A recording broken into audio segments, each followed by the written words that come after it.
Okay, one of the things our patients see postoperatively are different sensations.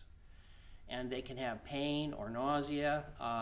Right after surgery, we talked where you had that sticking feeling when you swallowed. Things felt like they were stuck.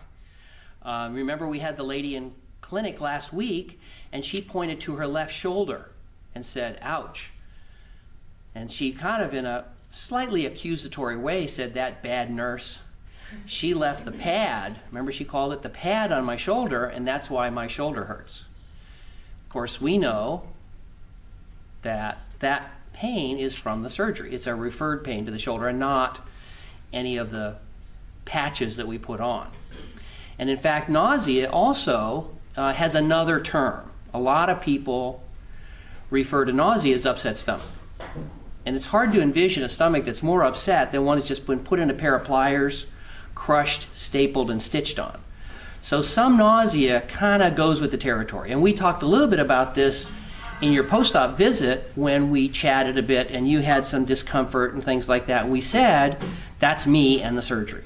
We don't want to have any discomfort or any nausea at all, but if you're ever going to get nausea, grab a hold of somebody's stomach, crush it, staple it, and sew on it, you could get some. So many times, a little bit of pain, a little bit of nausea, a little bit of unusual feelings are common because the surgery is really major surgery. On the other hand, sometimes those symptoms do indicate something else. Most commonly, what they mean is that the area that's crushed and stapled and sewn is still raw. It's still healing. It's like we talked about in our post-op visit. If you had cut your finger and then you pour Gatorade on it or stomach acid on it, you wouldn't be surprised if it was a little uncomfortable. And the feeling of nausea, again, like we talked about in the post-op visit, is a non-specific symptom. Your body is saying, hey, something's going on, but the nerves to your stomach, when God created heaven and earth, don't have the ability to say, by the way, hi, this is the stomach. I thought I'd send you a message, and I noticed that somebody crushed and stapled me. Instead, the nerves can only say a limited vocabulary. They can say pain, they can say nausea, they can say gas, and that's about it. And we use the example of a crying baby. You know, when the baby cries, the baby can't say words, so you don't know if the baby's hungry or wet or fussy or tired or has a poopy diaper. You just know the baby's crying. And so you start through all those things. Same thing is true with a little bit of nausea. What we hope and pray and expect is it's nothing, it's part of the normal process of getting better after the surgery. It sometimes can be, though, that raw stapled area is sensitive to the stomach acid and the food that's going down there, and sometimes we'll actually increase some of our antacids to soothe the stomach a bit. So one of the questions we'll ask is, hey, how are the Tums doing? Do the Tums help that feeling at all or make any difference? Or a little bit. Yeah, so it might be that the Tums, because they're an antacid, decrease that burning acid on that raw open wound and help that get better. And we would project that as it heals inside and as you get better, that nausea should get better. Okay? Now, just like the crying baby, though, it might not be the surgery, although it usually is.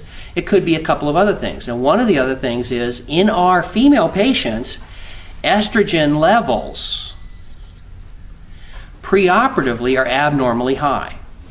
Okay? So in other words, heavy women have more breast cancer, have more endometrial cancer than thin women, by far. And the heavier you are, the more cancer you get. And partly they think, the researchers believe, that increased risk in cancer is related to the increased level of estrogen. Now, one of the nice things about surgery, our surgery, is it drops estrogen back to normal within hours after surgery. That's great. So it means that your long-term risk of breast cancer starting today is going down. Research from Canada showed that when they looked at all of their gastric bypass patients in Ontario, the province of Ontario in Canada, they could compare them to all the patients who did not have gastric bypass. They can do that because they have nationalized health care. So everybody in Ontario and in Canada is in the database. They've got all of their information all the time, which has some good features and maybe some negative features. But the good feature is they pulled out 5,000 women that had a gastric bypass that were heavy and compared them to 5,000 women who didn't have a gastric bypass. And over 5 to 8 years, the rate of cancer of the breast in women who had gastric bypass was down by over 85%. So imagine if, as of today, you never have to visit with a surgeon and talk about breast cancer. Okay, that sounds good. But just like quitting smoking can decrease your risk of lung cancer, I don't want to be near you when you quit. So when we take our patients and drop their estrogen, sometimes they will have symptoms of a low estrogen. They may have nausea, they may have grumpiness, tearfulness, sadness, and things like that. And just like we use a patch to help our smokers get off of cigarettes, we sometimes use that estrogen patch for the nausea or grumpiness or teariness or things like that. So besides the nausea, any other symptoms besides that? No, that's really it. The family, any comments about grumpiness or tearfulness or crying at the cat food commercial or emotional lability, we call it? No, not really, just put the nausea. Okay, so nausea may just be just the surgery. Keep an eye out because occasionally, not always, but occasionally it's a drop in estrogen. And it's not a bad thing, it's just going through the process of withdrawing from that medicine. Are there any risks with the patch as far as should she try it? That's a really good question. If you look up estrogen patches on the internet, you'll find that it says it causes cancer. And that's true. Estrogen, as we just talked about, in women, not on a patch, but just more estrogen over time, increases your risk of cancer. But what we would say is a short course of estrogen is very, very low risk. And what you're talking about is in a patient who had high estrogen when they came to see us.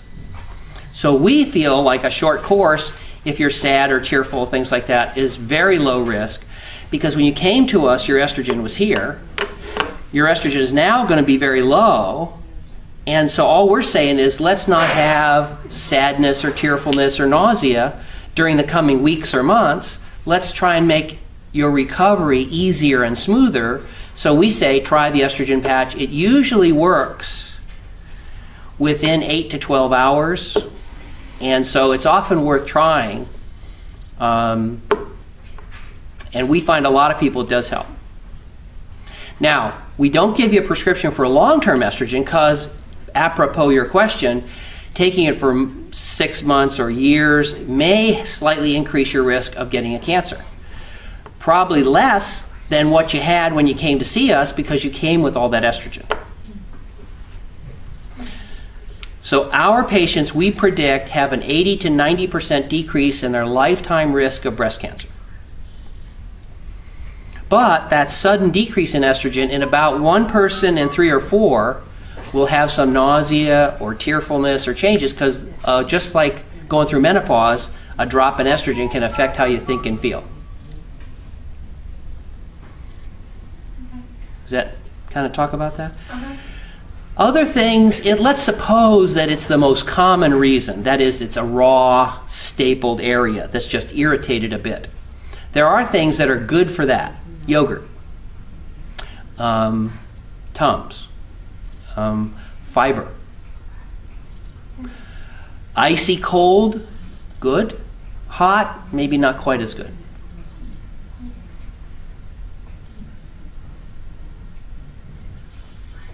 Yes, sir. Last couple of days, I